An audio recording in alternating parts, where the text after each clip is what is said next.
The university has consequently engaged communities through demonstrations, developing their skills and waste recycling to protect the environment. Environmental initiatives, and has been dealing with a number of stakeholders in Uganda, which include public sectors, government, private sectors, and the communities.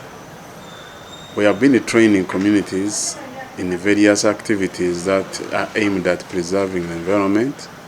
For example, the recycling of waste of various types to ensure that the environment is protected and people benefit out of what they are doing by creating jobs out of recycling.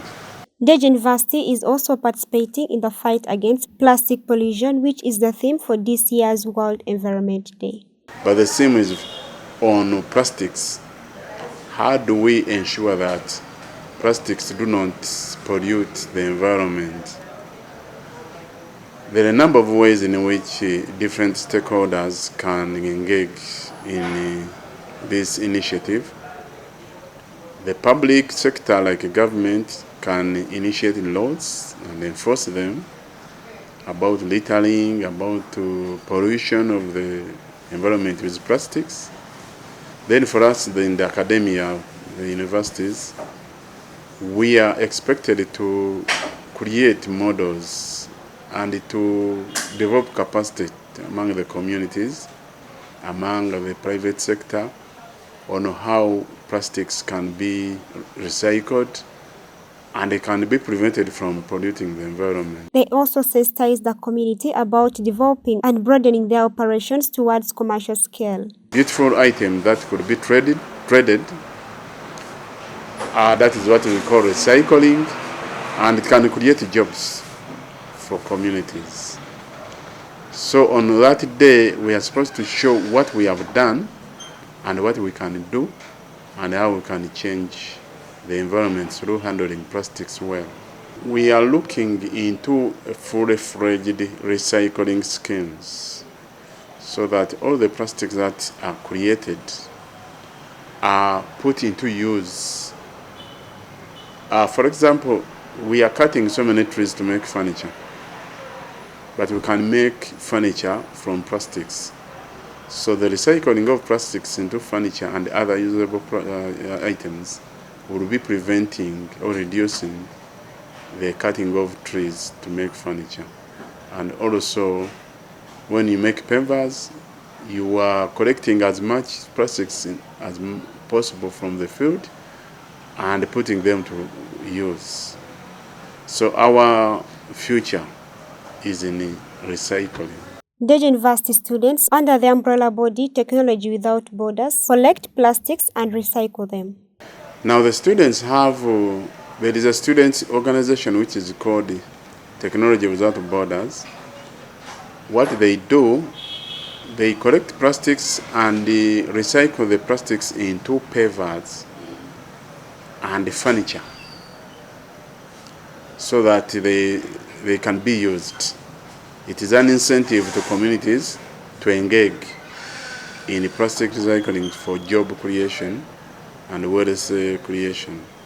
We have also taught communities how to separate waste into organic waste, into plastics, metallic, but each of those types of waste can be recycled into very, very useful items.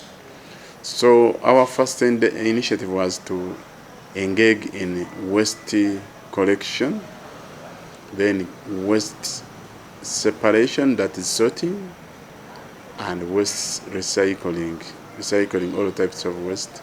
The private institution also trained the community around in waste recycling. Yeah, we have trained the communities in various forms of waste recycling. Mainly, we have started with the recycling of organic waste, because that is the biggest component of waste in rural areas and also urban areas. Because over 60% or 70% of waste in Uganda is organic. So we started with that area, And we have trained the communities in the various areas of Uganda in how to turn organic waste into fertilizers, into biogas, and into fuel briquettes. Our next step will be getting into plastics, because it has a lot of processes and you need a lot of investment, a bit of investment compared to the organic waste recycling. According to the Deputy Vice Chancellor Frederica Kembo, some communities are able to make crafts out of the plastics. Partners who can support communities, we are going to take them into plastic recycling. For the time being, we are only educating communities on how to sort and where to put the plastics if they get them. Like selling them to big companies which are recycling. That's where we are so far. But we want to take them a step further by ensuring that communities can do the recycling themselves. But now that some of them can make ornaments, crafts out of plastics. So that's where we are, crafts and ornaments. But getting full-fledged recycling to big items is yet to come. Dr. Kakembo says protecting the environment should be everyone's responsibility. We have to be aware that climate change is a reality. It has come. It might look abstract to people, but it has come. And we are now seeing very, very bad effects of climate change. And one of them is that our road to Masaka has been cut off by rains. The rains came and washed off the bridge. And some of the causes of that has been human activities in that area of invading the wetlands, mining sand, and growing rice in the wetlands.